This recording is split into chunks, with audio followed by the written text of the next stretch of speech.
ನಮಸ್ತೆ ವೀಕ್ಷಕರೇ, ಅಖಂಡ ಜ್ಯೋತಿಷ್ಯ ವಿಶೇಷ ಕಾರ್ಯಕ್ರಮಕ್ಕೆ ಸ್ವಾಗತ. ನಾನು ತೇಜಸ್ವಿನಿ. ಇವತ್ತಿನ ವಿಶೇಷ ಕಾರ್ಯಕ್ರಮದಲ್ಲಿ ನಾವು ಇವತ್ತಿನ ವಿಶೇಷತೆ ಹಾಗೂ ಅಮಂಗಳ ಯೋಗದ ಬಗ್ಗೆ ಮಾತನಾಡ್ತಾ ಹೋಗೋಣ. ಇದ್ರ ಬಗ್ಗೆ ಹೆಚ್ಚಿನ ಮಾಹಿತಿಯನ್ನು ನೀಡಲು ನಮ್ಮ ಜೊತೆ ಇದ್ದಾರೆ ಡಾಕ್ಟರ್ ವೈಎಸ್ಕೆ ಆಚಾರ್ಯ ಗುರುಗಳು, ಖ್ಯಾತ ಜ್ಯೋತಿಷ್ಯರು ಹಾಗೂ ಕಾಮಾಖ್ಯ ಪ್ರತ್ಯಂಗಿರ ಉಪಾಸಕರು. ಅವ್ರನ್ನ ಕಾರ್ಯಕ್ರಮಕ್ಕೆ ಬರ್ಮಾಡ್ಕೊಳ್ಳೋಣ. ನಮಸ್ತೆ ಗುರುಜಿ, ಕಾರ್ಯಕ್ರಮಕ್ಕೆ ಸ್ವಾಗತ. ನಮಸ್ತೆಪ್ಪ. ಅಸ್ಮದ್ ಗುರುಭ್ಯೋ ನಮಃ, ಅಸ್ಮತ್ ಪರಮಗುರುಭ್ಯೋ ನಮಃ, ಅಸ್ಮತ್ ಸರ್ವಗುರುಭ್ಯೋ ನಮಃ. ನಮಃಶಾಂತಾಯ ದಿವ್ಯಾಯ ಸತ್ಯಧರ್ಮಸ್ವರೂಪಿಣಿ ಸ್ವಾನಂದಾಮೃತತೃಪ್ತಾಯ ಶ್ರೀಧರಾಯ ನಮೋ ನಮಃ. ಸದ್ಗುರು ಶ್ರೀಧರ ಚರಣಾಭ್ಯಾಂ ನಮಃ. ಐಂ ಹ್ರೀಂ ಶ್ರೀಂ ಶ್ರೀಮಾತ್ರೇ ಲಲಿತಾಂಬಿಕಾಯೇ ನಮಃ. ಶ್ರೀ ವಿಷ್ಣುರೂಪಾಯ ನಮಃ ಶಂಕರಾಯ. ಓಕೆ ಗುರುಜಿ, ಇವತ್ತಿನ ವಿಶೇಷತೆಯಿಂದ ಕಾರ್ಯಕ್ರಮವನ್ನು ಶುರು ಮಾಡೋಣ. ಇವತ್ತಿನ ವಿಶೇಷತೆ ಬಗ್ಗೆ ತಿಳಿಸ್ಕೊಡ್ಬೋದಾ? ಖಂಡಿತಪ್ಪ. ನಮೋ ದೇವ್ಯೈ ಮಹಾದೇವ್ಯೈ ಶಿವಾಯೈ ಸತತಂ ನಮಃ. ನಮಃ ಪ್ರಕೃತೆ ಭದ್ರಾಯೈ ನೇತಾ ಪ್ರಣೀತಾ ಸ್ಮೃತ.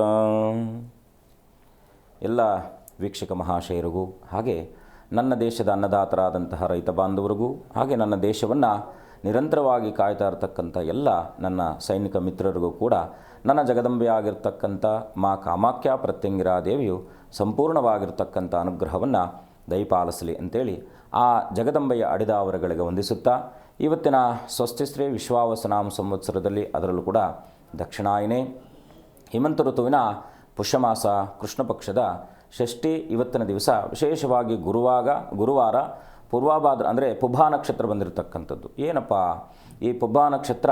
ಯಾಕೆಂದರೆ ನಕ್ಷತ್ರಕಾರಕನಾಗಿರ್ತಕ್ಕಂಥವನು ಶುಕ್ರನು, ದಿನದ ಕಾರಕನಾಗಿರ್ತಕ್ಕಂಥವನು ಗುರುವು. ಹಾಗಾಗಿ ಯಾರ ಜಾತಕದಲ್ಲಿ ಈ ಯೋಗಾದಿಗಳು ಏನಂದರೆ ಏನೋ ನಿಮಗೆ ವಿನಾಕಾರಣ ನಿಮ್ಮ ಎಲ್ಲ ಕೆಲಸ ಕಾರ್ಯಗಳು ಕೂಡ ನಿರಂತರವಾಗಿ ಅವನತಿ ಆಗ್ತಾ ಇರತಕ್ಕಂಥದ್ದು ಇರುತ್ತೆ. ಎಲ್ಲ ಪ್ರಯತ್ನನೂ ಪಡ್ತಾ ಇರ್ತೀರ, ಸರ್ವವಿಧದಲ್ಲೂ ಪ್ರಯತ್ನಾದಿಗಳು ನಡೀತಾ ಇದ್ದರೂ ಕೂಡ ಅಂಥ ಸಂದರ್ಭದಲ್ಲೂ ಕೂಡ ಈ ರೀತಿಯಾದಂತಹ ಈ ಶೋಕ ಅಂತಕ್ಕಂಥದ್ದು ನಿಮ್ಮನ್ನು ಪೀಡಿಸ್ತಾ ಇರ್ತಕ್ಕಂಥದ್ದಾಗಿರುತ್ತೆ. ಅಂಥವ್ರು ಏನು ಮಾಡಬೇಕಪ್ಪ ಅಂದರೆ, ಒಂದು ಸಂಕ್ಷಿಪ್ತವಾಗಿ ಇವತ್ತೇನು ತುಂಬ ಯಥೇಚ್ಛವಾಗಿ ನಾವು ಏನೋ ವ್ರತಾನುಷ್ಠಾನ ನಿಯಮಾದಿಗಳನ್ನು ಮಾಡಬೇಕು, ಇಲ್ಲ ಶ್ರದ್ಧೆ ಭಕ್ತಿ, ಯಾಕೆಂದರೆ ಶ್ರದ್ಧೆ ಭಕ್ತಿ ಇಲ್ಲದೆ ಇದ್ದಂಥ ಯಾವುದೇ ಪೂಜೆಯು ಕೂಡ ನಿಷ್ಫಲ ಆಗುತ್ತೆ. ಹಾಗಾಗಿ ಶ್ರದ್ಧೆ ಮತ್ತು ಭಕ್ತಿಯಿಂದ ಈ ಒಂದು ಮಂತ್ರವನ್ನು ನಿತ್ಯ ನಿರಂತರವಾಗಿ ಗುರುವಾರದ ದಿವಸ ಪ್ರಾರಂಭ ಮಾಡಿ ಅನೂದಿನವೂ ಕೂಡ ಬೆಳಗ್ಗೆ ಎದ್ದ ತಕ್ಷಣ 36 ಸಲ ಈ ಮಂತ್ರವನ್ನು ನೀವು ಪ್ರಾರ್ಥನೆಯನ್ನು ಮಾಡಬೇಕು. ಏನಪ್ಪ ಅಂದರೆ ಸಿಂಪಲ್ ಆಗಿರ್ತಕ್ಕಂಥದ್ದು, ಅತ್ಯಂತ ಸುಲಭವಾಗಿರ್ತಕ್ಕಂಥದ್ದು. ಓಂ ಪರಮಾತ್ಮನೇ ನಮಃ ಅಂದರೆ ಓಂ ಪರಮಾತ್ಮನೇ ನಮಃ ಅಂತಕ್ಕಂಥದ್ದು. ಬೆಳಗ್ಗೆ ಎದ್ದರೆ ಕರಾಗ್ರೇ ವಸತೆ ಲಕ್ಷ್ಮೀ, ಕರಮಧ್ಯೆ ಸರಸ್ವತಿ, ಕರಮೂಲೆ ಸ್ಥಿತ ಗೌರಿ, ಪ್ರಭಾತೆ ಕರದರ್ಶನಂ ಅಂತ ಹೇಳ್ತೀವಿ. ಹೇಗೆ ಸಮುದ್ರ ವಸನೆ ದೇವಿ, ಪರ್ವತಸ್ಥನ ಮಂಡಿತೆ, ವಿಷ್ಣು ಪತ್ನಿ ನಮಸ್ತುಭ್ಯಂ, ಪಾದಸ್ಪರ್ಶಂ ಕ್ಷಮಸ್ವಮೆ ಅಂತೇಳಿ ಆ ಭೂಮಾತೆಯನ್ನು ಪ್ರಾರ್ಥನೆ ಮಾಡಿ ನಿಮ್ಮ ಕರಗಳನ್ನು ನೋಡಿಕೊಂಡು ಕೊನೆಯದಾಗಿ 36 ಬಾರಿ ಓಂ ಪರಮಾತ್ಮನೇ ನಮಃ ಅಂತಕ್ಕಂಥ ಮಂತ್ರವನ್ನು ನೀವು ಹೇಳ್ತಾ ಹೋಗಿ ನಿಮ್ಮ ಜೀವನದಲ್ಲಿ ಆಗುವಂತಹ ಮ್ಯಾಜಿಕ್ಕನ್ನು ನೋಡಿ. ಒಳ್ಳೆಯದಾಗಲಿ. ಓಕೆ ಗುರುಜಿ, ಒಬ್ರು ಕಾಲರ್ ರೆಡಿ ಇದ್ದಾರೆ, ಮಾತನಾಡ್ತಾ ಹೋಗೋಣ. ಹಲೋ, ನಮಸ್ತೆ. ನಮಸ್ತೆ ಮೇಡಮ್. ಗುರುಮೂರ್ತಿ ಅವರು ಎಲ್ಲಿಂದ ಕರೆ ಮಾಡಿದ್ದೀರಾ? ನಾವು ರಾಮನಗರದಿಂದ ಕರೆ ಮಾಡಿದ್ದೀವಿ ಮೇಡಮ್. ಓಕೆ, ಯಾರ ಬಗ್ಗೆ ಕೇಳಬೇಕಿತ್ತು? ನಮ್ಮ ಮಗಳ ಬಗ್ಗೆ ಕೇಳಬೇಕಾಗಿತ್ತು ಮೇಡಮ್. 30 ಒಂದು ಸಂಖ್ಯೆ ಹೇಳ್ಬೋದಾ? 13 ಮೇಡಮ್. ಓಕೆ, ಗುರುಜಿ ಇದ್ದಾರೆ, ಮಾತನಾಡಿ ಸರ್. ನಮಸ್ಕಾರ, ಹೇಗಿದ್ದೀರಾ? ಚೆನ್ನಾಗಿದ್ದೀವಿ ಗುರುಗಳೇ, ನೀವು ಹೇಗಿದ್ದೀರಾ ಗುರುಗಳೇ? ತುಂಬ ಚೆನ್ನಾಗಿದ್ದೀನಿ. ಏನು ನಿಮ್ಮ ಪ್ರಶ್ನೆ ಏನಿದೆ? ಮಗಳಿಗೆ ಉದ್ಯೋಗದ ಬಗ್ಗೆ ಕೇಳಬೇಕಾಯ್ತು ಗುರುಗಳೇ. ಖಂಡಿತ. ಏನು ಅವ್ರ ಹೆಸರೇನು? ಪಲ್ಲವಿ ಅಂತ. ಏನು ಓದ್ಕೊಂಡಿದ್ದಾರೆ? BE ಕಂಪ್ಯೂಟರ್ ಸೈನ್ಸ್ ಆಗಿದೆ ಗುರುಗಳೇ. ನೋಡಿ, ಸ್ವಲ್ಪ ಯಾಕಂದರೆ ಏನೋ ಪ್ರಯತ್ನದಲ್ಲಿ ವಿಫಲತೆ ಆಗ್ತಾ ಇದೆ ಅಂತಕ್ಕಂಥದ್ದು ತೋರಿಸುತ್ತೆ. ಎಲ್ಲ ಪ್ರಯತ್ನಗಳು ಇರುತ್ತೆ, ಆ ಎಲ್ಲ ಪ್ರಯತ್ನಗಳಿದ್ದಾಗಲೂ ಕೂಡ ಈ ಥರ ಯಾವುದು, ಯಾಕೆಂದರೆ ಏನೋ ನಿಮ್ಮ ಮನಸ್ಸಿನಲ್ಲಿ ಖಂಡಿತ ಆಗೇ ಆಗುತ್ತೆ ಅಂತಕ್ಕಂಥ ಆಶಾಭಾವ ಇದ್ದಾಗಲೂ ಕೂಡ ಈ ನಿರಾಸೆ ಅಂತಕ್ಕಂಥದ್ದು ನಮ್ಮ ಹಿಂದೆ ಇರತಕ್ಕಂಥದ್ದಾಗುತ್ತೆ. ಹಾಗಾಗಿ ಈ ನಿರಾಸೆ ನಿವೃತ್ತಿ ಆಗಬೇಕು, ನಿಮ್ಮ ಮಗಳಿಗೆ ಒಳ್ಳೆಯ ಸೂಕ್ತವಾದಂತಹ ಕೆಲಸ ಸಿಗಬೇಕಂದ್ರೆ ಖಂಡಿತ ಯೋಗ ಇದೆ, ಅದರಲ್ಲೇನು ಚಿಂತೆ ಮಾಡುವ ಅಗತ್ಯ ಇಲ್ಲ. ಮೇ ಒಳಗಡೆ ಖಂಡಿತ ನಿಮ್ಮ ಮಗಳು ಒಂದು ಸುಭದ್ರವಾದ ಕ್ಷೇತ್ರಕ್ಕೆ ಹೋಗ್ತಕ್ಕಂಥ ಎಲ್ಲ ಯೋಗ ಇದೆ. ಆದರೆ ಮಾರ್ಚ್ ನಂತರ ಮೇ ಒಳಗಡೆ ಈ ಯೋಗ ಇರ್ತಕ್ಕಂಥದ್ದಿದೆ. ಹಾಗಾಗಿ ಒಂದು 18 ಮಂಗಳವಾರಗಳ ಕಾಲ ಆಂಜನೇಯನ ಸನ್ನಿಧಾನಕ್ಕೆ ಹೋಗಿ, ಅಥವಾ ನಿಮ್ಮ ಯಾವುದಾದ್ರೂ ಕ್ಷೇತ್ರದಲ್ಲಿ ಗಣಪತಿ ಅಥವಾ ಈ ಒಂದು ಗುರುಗಳ ಸನ್ನಿಧಾನ, ಪ್ರಪ್ರಥಮವಾಗಿ ಆಂಜನೇಯನ ಸನ್ನಿಧಾನ, ಅದಿಲ್ಲದೆ ಇದ್ದಾಗ ಗಣಪತಿ, ಅದು ಇಲ್ಲದೆ ಇದ್ದಾಗ ಗುರುಗಳ ಸನ್ನಿಧಾನ, ಈ 3 ಯಾವುದಾದ್ರೂ ಒಂದು ಸನ್ನಿಧಾನಕ್ಕೆ ನೀವು ಈ ಒಂದು 16 ಮಂಗಳವಾರಗಳ ಕಾಲ ನಿರಂತರವಾಗಿ ಉದ್ಯೋಗ ನಿಮಿತ್ತವಾಗಿ ಹೋಗಿ, ಏನಪ್ಪ ಅಂದರೆ ಸಕ್ಕರೆ ಮತ್ತು ಬೆಲ್ಲ ಈ ಎರಡನ್ನು ಕೂಡ ಮಿಶ್ರಣ ಮಾಡಿ ತುಪ್ಪದಿಂದ, ಅಂದರೆ ತ್ರಿಮಧುರ ಅಂತ ನಾವು ಕರಿತೀವಿ, ಸಕ್ಕರೆ ಬೆಲ್ಲ ಮತ್ತು ತುಪ್ಪ ಈ ಮೂರನ್ನು ಮಿಶ್ರಣ ಮಾಡಿ ಹರಳಿ ಬುಡದ ಬುಡಕ್ಕೆ ಹಾಕಿ ಈ ಪ್ರಾರ್ಥನೆ ಮಾಡ್ತಾ ಹೋಗಿ 16 ವಾರಗಳಲ್ಲಿ ಖಂಡಿತ ನಿಮಗೆ ಶುಭವಾಗ್ತಕ್ಕಂಥದ್ದಾಗುತ್ತೆ. ಒಳ್ಳೆಯದಾಗಲಿ. ಓಕೆ, ಧನ್ಯವಾದ ಸರ್ ಕರೆ ಮಾಡಿದ್ದಕ್ಕಾಗಿ. ವೀಕ್ಷಕರೇ, ನೀವು ಕೂಡ ಗುರೂಜಿ ಜೊತೆ ಮಾತನಾಡಬೇಕು ಅಂತ ಅಂದರೆ ಸ್ಕ್ರೀನ್ ಮೇಲೆ ಕಾಣ್ತಾ ಇರುವಂಥ ನಂಬರ್ಗೆ ಕರೆ ಮಾಡಿ ಗುರೂಜಿ ಜೊತೆ ಮಾತನಾಡಬಹುದು. ಜೊತೆಗೆ ಅವರನ್ನು ನೇರವಾಗಿ ಭೇಟಿ ಮಾಡಿ ನಿಮ್ಮ ಸಮಸ್ಯೆಗೆ ಪರಿಹಾರವನ್ನು ಕೂಡ ಕಂಡುಕೊಳ್ಬಹುದು. ಗುರೂಜಿ, ನೀವು ಈಗಾಗಲೇ ಇವತ್ತಿನ ವಿಶೇಷತೆ ಬಗ್ಗೆ ತಿಳಿಸ್ಕೊಟ್ರಿ. ಅಮಂಗಳ ಯೋಗ ಅಂದರೆ ಏನು? ಜಾತಕದಲ್ಲಿ ಇದ್ರ ಬಗ್ಗೆ ಏನಾದರೂ ವಿಶ್ಲೇಷಣೆ ಇದೆಯಾ? ಖಂಡಿತ ದೀಪ. ಕಲ್ಯಾಣಂ ಚಿಂತಿತಂ ಕಾರ್ಯಂ ಚಿಂತಿತಾರ್ಥ ಮನೋರಥಾನ್ ದೇವದ್ವಿಜಪ್ರಸಾದೇನ ಸದಾ ಕುರುವಂತು ಮಂಗಳಂ ಅಂತ. ಮಂಗಳಕ್ಕೆ ಇನ್ನೊಂದೇ, ಅಮಂಗಳಕ್ಕೆ ಮಂಗಳ ಅಂತಕ್ಕಂಥ, ಹಗಲು ರಾತ್ರಿ ಅಂತಕ್ಕಂಥದ್ದೇ. ಹೌದು. ಬದುಕಿನಲ್ಲಿ ಈ ಅಮಂಗಳ ಯೋಗ ಅಂತಕ್ಕಂಥದ್ದು ಬಡಸ್ತನ ಅಂತಕ್ಕಂಥದ್ದು. ಯಾಕೆಂದರೆ ನಮ್ಮ ಯಾವತ್ ಭಾರತದಲ್ಲಿ 60% ಜನ ನಾವು, ಯಾಕೆಂದರೆ ಮಧ್ಯಮ ವರ್ಗದಲ್ಲಿ ಇರ್ತಕ್ಕಂಥವ್ರು, ಅದರಲ್ಲೂ ಕೂಡ ಸ್ವಲ್ಪ ಅವರವರ ಅನುಕೂಲಕ್ಕೆ ತಕ್ಕನಾಗಿ ಬದುಕ್ತಾ ಇರತಕ್ಕಂಥವ್ರು ಆಗ್ತಾರೆ. ಈ ಅಮಂಗಳ ಯೋಗ ಅಂತಕ್ಕಂಥದ್ದು ಏನಪ್ಪ ಅಂದರೆ, ಅವರ ಕುಟುಂಬದಲ್ಲಿ ಒಬ್ಬ ಸತ್ಪುರುಷನ ಹುಟ್ಟೋ ತನಕ ತಲೆಮಾರುಗಳಿಂದ ಈ ದೋಷ ಅವರನ್ನು ಪೀಡಿಸ್ತಾ ಇರ್ತಕ್ಕಂಥದ್ದಿರುತ್ತೆ. ಈಗ ನಮ್ಮ ತಾತ ತುಂಬ ಬಡಸ್ತನದಲ್ಲಿದ್ದರು, ನಮ್ಮ ತಂದೆನೂ ಬಡಸ್ತನದಲ್ಲಿದ್ದರು, ನಾವು ಬಡಸ್ತನದಲ್ಲೇ ಇದ್ದೀವಿ. ಯಾರೋ ನಮ್ಮ ಮಕ್ಕಳಲ್ಲಿ ಯಾರೋ ಒಬ್ಬ ಆ ಮಗು ಏನಿದೆಯೋ ತನ್ನ ಬದುಕನ್ನು ಇಂಥ ಕುಟುಂಬದಲ್ಲಿ ನಾನು ಆರಿಸ್ಕೊಂಡು ಹುಟ್ಟಿ ಈ ಕುಟುಂಬವನ್ನು ಉದ್ಧಾರ ಮಾಡ್ತೀನಿ ಅಂತಕ್ಕಂಥದ್ದು ನಮ್ಮ ವೈಯಕ್ತಿಕ ಬದುಕಿನಲ್ಲೂ ಕೂಡ ಕೆಲವೊಂದು ಅನುಕೂಲಗಳಾಗಿರ್ತಕ್ಕಂಥದ್ದಾಗುತ್ತೆ. ಯಾವುದೋ ಒಂದು ಮಗು ಆ ಕುಟುಂಬದಲ್ಲಿ ಹುಟ್ಟಿದಾಗ ಆ ಮಗು ಬೆಳೆದು ದೊಡ್ಡವನಾಗಿ ಅಲ್ಲಿ ತನಕ ಅವ್ರ ಮೇಲಿದ್ದಂಥ ಎಲ್ಲ ಅಪವಾದಗಳನ್ನು ಕೂಡ ನಿವಾರಣೆ ಮಾಡ್ತಕ್ಕಂಥ ಯೋಗ ಪುರುಷನಾಗಿ ಆ ಕುಟುಂಬದಲ್ಲಿ ಜನಿಸ್ತಾನೆ, ಅಥವಾ ಯೋಗ ಪುರುಷಳಾಗಿ ಆ ಮಗು ಆ ಕುಟುಂಬದಲ್ಲಿ ಜನಿಸುತ್ತೆ. ಇಲ್ಲಿ ಅಮಂಗಳ ಅಂತಕ್ಕಂಥದ್ದು ನಾವು ಯಾಕಂದರೆ ಸಹಜವಾಗಿ ದಾರಿದ್ರ್ಯನೇ ಅಂತ ಅದನ್ನು ನಾವು ಕನ್ಸಿಡರ್ ಮಾಡ್ತೀವಿ. ಏನೋ ದರಿದ್ರ ಉಟ್ಕೊಂಡ್ಬಿಟ್ಟಿದೆ, ಏನು ಕೆಲಸ ಮಾಡಿದ್ರು ಕೆಲಸ ಕಾರ್ಯಗಳು ಮಾಡಿದ್ರು ನಮಗೇನು ಸಕ್ಸಸ್ ಆಗ್ತಾ ಇಲ್ಲ ಅಂತಕ್ಕಂಥದ್ದು ತುಂಬ. ಯಾಕಂದರೆ ನಾನು ಹೇಳಿದೆ, ಪ್ರತಿಶತ 60% ನಾವೆಲ್ಲರೂ ಕೂಡ ಮಧ್ಯಮ ವರ್ಗದ ಕುಟುಂಬದವರೇ. ಹೌದು. ಆ ಮಧ್ಯಮ ವರ್ಗದಲ್ಲಿ ಇನ್ನೊಂದಷ್ಟು ಕೆಳವರ್ಗದ ಕುಟುಂಬದವರು ಇರ್ತಾರೆ. ಇವ್ರು ಪ್ರಯತ್ನ ಇಲ್ಲದೆ ಇರಲ್ಲ. 4 ಜನ 5 ಜನ ಕುಟುಂಬದಲ್ಲಿದ್ದರೆ ಒಟ್ಟಾರೆಯಾಗಿ ಎಲ್ಲ ಕುಟುಂಬದ ಎಲ್ಲ ಸದಸ್ಯರು ಪಾಪ ದುಡಿತಾ ಇರ್ತಾರೆ. ಯಾಕಂದರೆ ಗಾರ್ಮೆಂಟ್ಸು ಅಲ್ಲೋ ಇಲ್ಲೋ ಅವರವ್ರ ಶಕ್ತ್ಯಾನುಸಾರದಲ್ಲಿ ದುಡಿಮೆ ಇರತಕ್ಕಂಥದ್ದಾಗುತ್ತೆ. ಎಲ್ಲ ದುಡಿದ್ರೂ ಕೂಡ ಆ ಮನೆಯಲ್ಲಿ ಒಂದು ಮಂಗಳ ಕಾರ್ಯ ಆಗದೆ ಇರತಕ್ಕಂಥದ್ದು, ಆ ಮನೆಯಲ್ಲಿ ಏನೋ ಒಂದು ಮನೆ ಯಾಕಂದರೆ ಪ್ರಯತ್ನ ಇಲ್ಲದೆ ಇರಲ್ಲ ಪಾಪ, ಎಲ್ಲ ಪ್ರಯತ್ನ ಇರುತ್ತೆ. ಆದರೆ ಇದಕ್ಕೆ ಮೂಲ ಕಾರಣ ಏನು?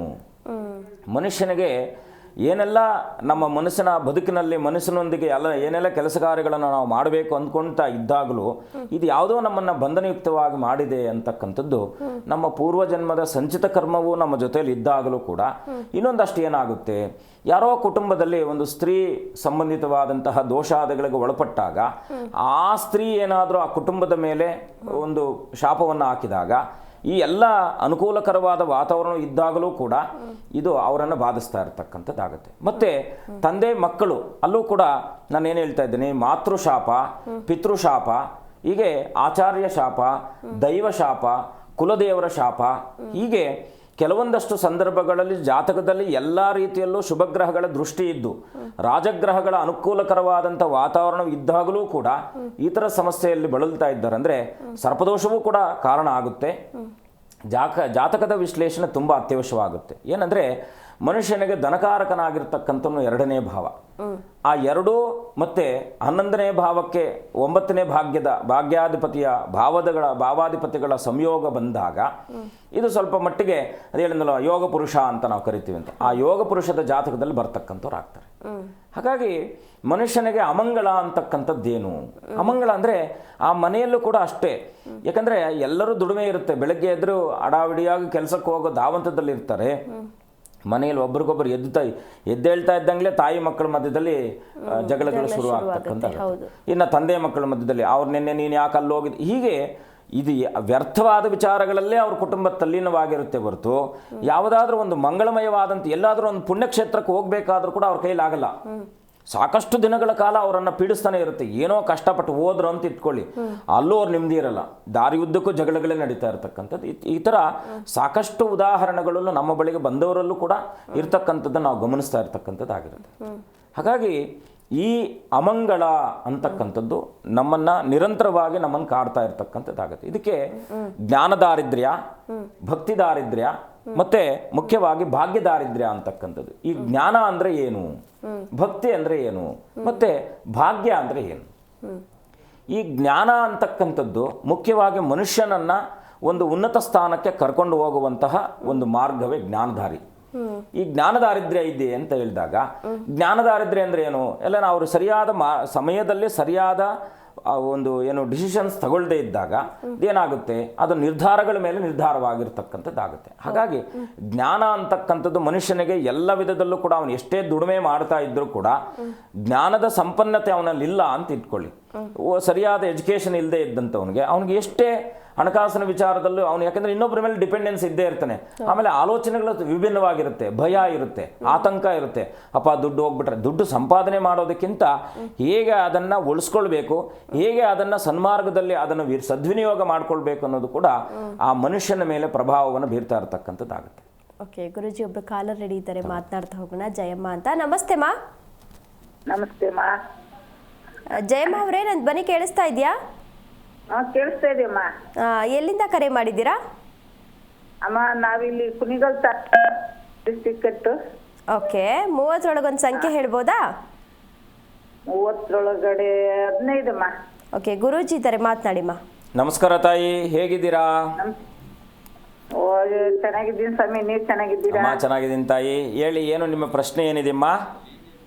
ಸ್ವಾಮಿ, ನಮ್ಗೆ ತುಂಬಾ ಪ್ರಾಬ್ಲಮ್ ಇದೆ ಸರ್. ನನ್ಗೆ ಪ್ರಾಬ್ಲಮ್ ಅಂದ್ರೆ ಸಹಜವಾಗಿ ಸಮಸ್ಯೆಗಳಂತ ಪ್ರತಿಯೊಬ್ಬರನ್ನು ಕೂಡ ಕಾಡ್ತಾನೆ ಇರತಕ್ಕಂಥದ್ದಾಗತ್ತಮ್ಮ. ಏನು ಸಮಸ್ಯೆ, ಇಂಥದೇ ಸಮಸ್ಯೆ ಅಂದ್ರೆ ಅದಕ್ಕೆ ನಾನು ಸೂಕ್ತವಾಗಿ ತಿಳಿಸ್ಬೋದು ತಾಯಿ. ಆಯ್ತು ಸರ್, ಓಕೆ ಹೇಳ್ತೀನಿ. ಮನೇಲಿ ನಮ್ಗೆ ಸ್ವಲ್ಪ ಊಟ ಬಟ್ಟೆಗೆ ನಮ್ಗೇನು ಇದಿಲ್ಲ ಸರ್. ಊಟ ಬಟ್ಟೆ ಎಲ್ಲ ಚೆನ್ನಾಗೇ ಇದೆ. ಆಗ್ಲಿ ತಾಯಿ. ಮನೇಲಿ ಪರಿಸ್ಥಿತಿ, ಮಕ್ಕಳು ಮರಿ ಅವರೆಲ್ಲ ನಮ್ಗೆ ತುಂಬಾನೇ ಕಿಂಡಲ್ ಮಾಡಿ ಎಲ್ಲ ಬೇರೆ ಬೇರೆ ಹೊರಟೋಗಿದ್ದಾರೆ. ನನ್ನ ಶಾರೀರಿಕನು ತುಂಬಾ ತೊಂದರೆ ಇದೆ, ಕಷ್ಟ ಇದೆ. ಅಂದ್ರೆ ಕಷ್ಟ ಅಂದ್ರೆ ಅದೇ ಹುಷಾರಿರಲ್ಲ. ಆರೋಗ್ಯದ ಸಮಸ್ಯೆ ಇಲ್ಲಿ ಏನಾಗಿದೆ, ವೇಗಕ್ಕೆ ಬಂದು ಮಾಂದಿ ಕೂತ್ಕೊಂಡಿದೆ. ಸಹಜವಾಗಿ ಇದು ಏನಾಗುತ್ತೆ, ಇದು ವಯೋಮಾನಕ್ಕೆ ಸಹಜವಾದಂತಹ ಸಮಸ್ಯೆ ಅಂತಕ್ಕಂಥದ್ದು, ಶಾರೀರಿಕವಾದಂಥ ಸಮಸ್ಯೆ ಅಂತಕ್ಕಂಥದ್ದು ತೋರಿಸ್ತಾ ಇದೆ. ಆದರೂ ನೀವೊಂದು ಕೆಲಸ ಮಾಡಿ ತಾಯಿ, ಪ್ರತಿ ಗುರುವಾರ ನಿಮ್ಮ ಮನೆಯಲ್ಲಿ ಎಷ್ಟು ಜನ ಇದ್ದೀರಾ?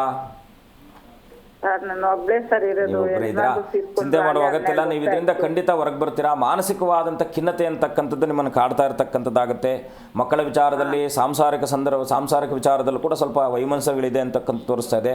ಆದರೂ ಗುರುವಿನ ಸಂಪೂರ್ಣವಾಗಿರ್ತಕ್ಕಂಥ ಅನುಗ್ರಹ ನಿಮ್ಮ ಮೇಲೆ ಇರೋದ್ರಿಂದ ಖಂಡಿತ ನೀವು ಇದರಿಂದ ಹೊರಗೆ ಬರುವ ಎಲ್ಲ ಸಾಧ್ಯತೆಗಳಿದೆ ತಾಯಿ. ಚಿಂತೆ ಮಾಡುವ ಅಗತ್ಯ ಇಲ್ಲ.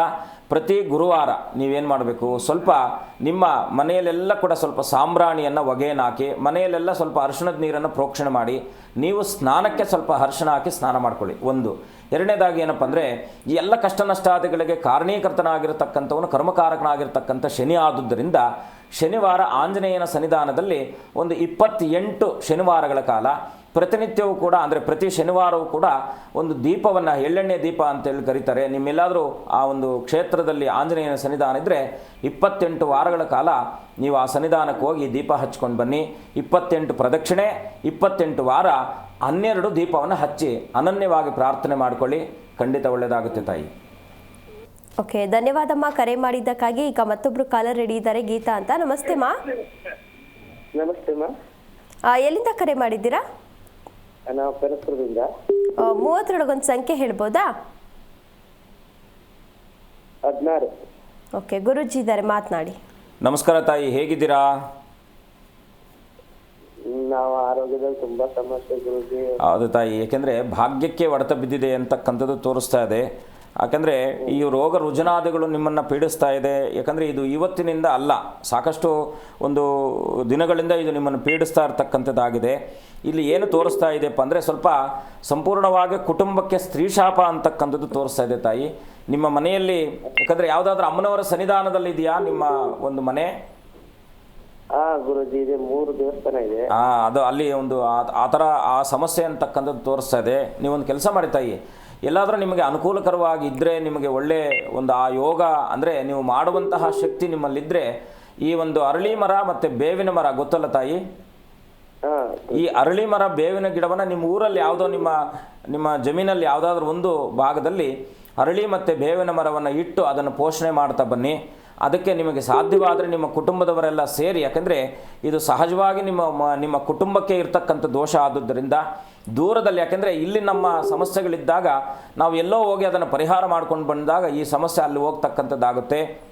ಹಾಗಾಗಿ ನಿಮ್ಮ ಕುಟುಂಬದವರ ಸಂಯೋಜನೆಯಿಂದ ಈ ಒಂದು 2 ಮರಗಳನ್ನು ಬೆಳೆಸಿ ಪೋಷಣೆ ಮಾಡ್ತಾ ಬನ್ನಿ. ಪ್ರತಿ ಗುರುವಾರ ಸ್ವಲ್ಪ ನಾಯಿಗಳಿಗೆ ಆಹಾರವನ್ನು ಕೊಟ್ಟು ನೀವು ಆ ಗುರು ದತ್ತಾತ್ರೇಯರನ್ನು ಕಾಲಭೈರವನನ್ನು ಅನನ್ಯವಾಗಿ ಪ್ರಾರ್ಥನೆ ಮಾಡಿಕೊಳ್ಳಿ, ಖಂಡಿತ ಒಳ್ಳೆಯದಾಗುತ್ತೆ ತಾಯಿ.